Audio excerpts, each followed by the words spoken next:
নমস্কার, শুভ সন্ধ্যা। আজকে আমাদের আলোচ্য বিষয় হচ্ছে anti cholesterol medicine. Anti cholesterol মেডিসিনগুলোর মধ্যে যেগুলো সবার প্রথমে বলবো সেটা হচ্ছে অ্যাটোরভাস্ট্যাটিন। অ্যাটোরভাস্ট্যাটিন একটা বেসিক অ্যান্টি কোলেস্টেরল মেডিসিন বা অ্যান্টি কোলেস্টেরল ড্রাগ বলা যেতে পারে। তো এইটা সারাদিনে একবার খেতে হয় রাত্রে ঘুমানোর আগে।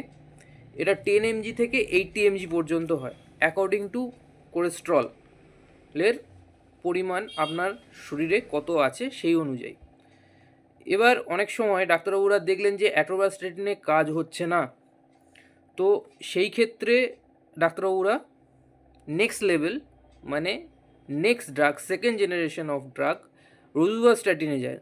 রোজুভাস্ট্যাটিনও 5 থেকে শুরু হয়। আচ্ছা, অ্যাটোরভাস্ট্যাটিন 5ও হয়েছে। রোজুভাস্ট্যাটিন 5 to 40 mg অবধি হতে পারে, এই অবধি ঠিক আছে। এরপর সাধারণত এইটার ইউজ আমাদের ইন্ডিয়াতে খুব রেয়ার, সেটা হচ্ছে সিমভাস্ট্যাটিন। সিমভাস্ট্যাটিনের ইউজটা আমাদের ইন্ডিয়াতে অনেকটাই কম, due to culture, due to atmosphere, climates, এইগুলো এর মানে একটা পার্ট রয়েছে।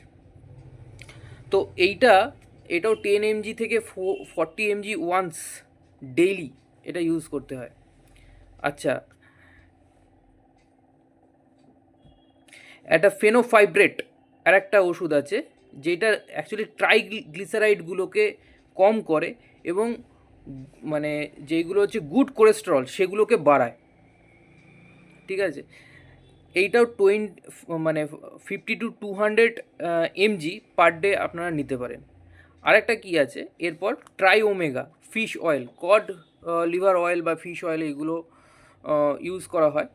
ওমেগা D3 এগুলো ইউজ করা হয়। এগুলো হচ্ছে মানে 1 গ্রাম থেকে 4 gram daily as per doctor prescribe এটা ইউজ করা হয়। তো এই ছিল আজকের ভিডিও।